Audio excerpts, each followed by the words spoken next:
Hey everyone, today I'm going to show you how to warm up in a way that not only prevents injuries, but is also fun, feels good, and improves your sense of balance. Now, you might be thinking, wait a minute, warming up is not fun, definitely doesn't feel good, and I've never noticed it improving my sense of balance before. Well, that's because you're doing it wrong, and I'll show you why. First off, warming up is not some kind of metaphor when you're talking about your body. You're quite literally warming the temperature of your muscles, not with a hot tub, but with movement in order to get blood, oxygen, and nutrients flowing through your joints and muscles. This is what helps us perform better and helps prevent injuries. And I think a lot of us don't like warming up because we think back to gym class where you had to do static stretching on cold muscles. Loosening up your joints and muscles to make them less stiff, increase your range of motion is a part of warming up, but the most important part of warming up is warming up. There are two main types of stretching. Static stretching is where you stretch and hold a position for 20 seconds or whatever. Dynamic stretching is where you move back and forth repeatedly to get a little stretch each time.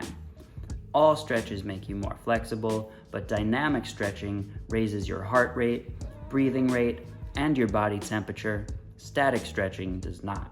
I'm not against static stretching, and I'm not saying that you should avoid it.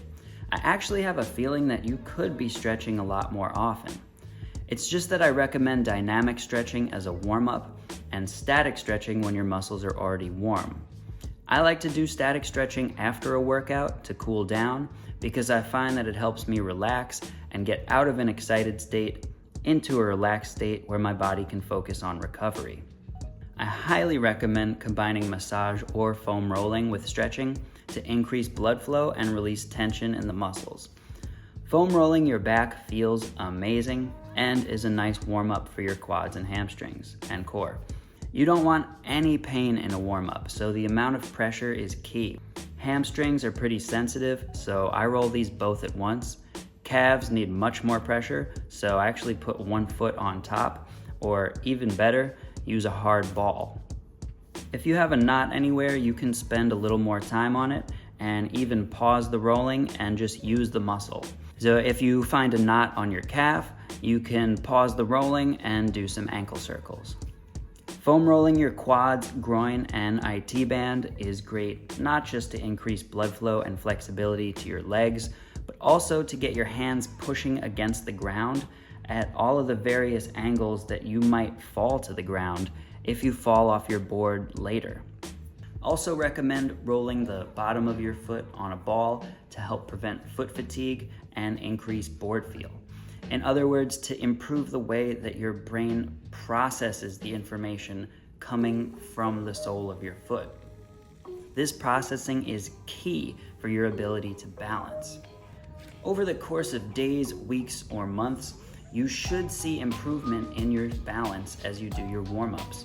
And to keep your warm-ups interesting, there are a number of things you can do to make it progressively more challenging.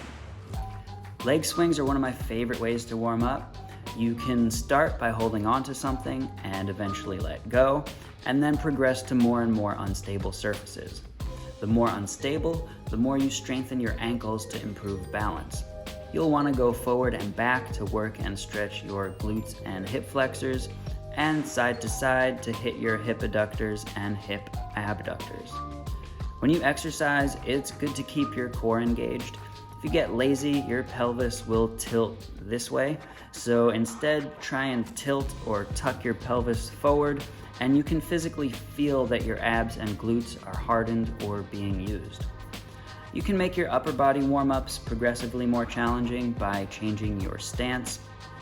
A nice wide stance is easiest, but you can make it harder by putting your feet together, putting your feet in tandem, or by standing on one foot and or on unstable surfaces. Most board sports, you don't use your one-footed balance like you do in skateboarding. But even so, you should definitely warm up with one-footed balance because it is one of the best things you can do for your ankle strength and mobility. Your sense of balance, or your vestibular sense, comes from the position and the movement of your head, specifically from some fluid swooshing around inside your inner ears. So it's important to warm up your neck muscles, do some neck circles in both directions, maybe some yeses and nos, not just to help mitigate injury from whiplash if you fall down, but also to stimulate and activate your vestibular system. I think everybody should spend a couple minutes every day upside down, or at least with your heart above your head. There are a ton of benefits to being inverted, mainly due to the increased blood flow to your brain. I also believe that having your head upside down is good for stimulating your sense of balance. Balance training improves how quickly you can react, and put simply, good balance reduces your risk of injury across the board. It's especially important to warm up before riding any sort of electric vehicle because unlike manual vehicles that force you to warm up, electric vehicles allow you to coast by on cold muscles while still subjecting you to all the bumps in the road, which are hard on your joints like your knees and your spine. Warming up will help you focus on what motions your knees and spine are capable of, because when you're riding, your focus will be more on what's in front of you and just not falling.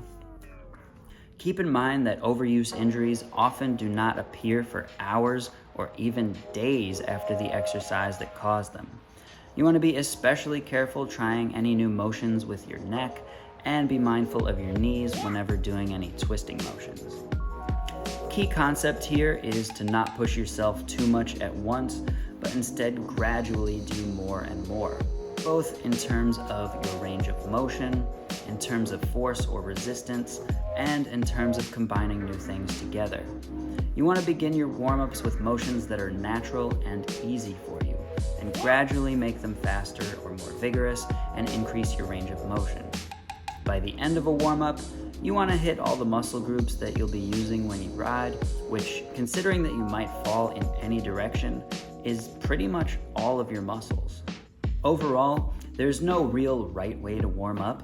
I just go with whatever my body feels is right on that particular day, and I just try to have fun with it. Really, the only wrong way to warm up is if you hurt yourself or if you don't warm up. I hope I've laid down the fundamentals so that you all can choose exercises that are right for you. Some of what I'm demonstrating here are fundamentals. Some of it is just weird stuff that I've been practicing, but I hope it inspires you in some regard. I really like to do static stretching at the end of a workout or a ride because it's a calming activity for me. And once you get in the habit, it just feels right to take the time to cool down and stretch.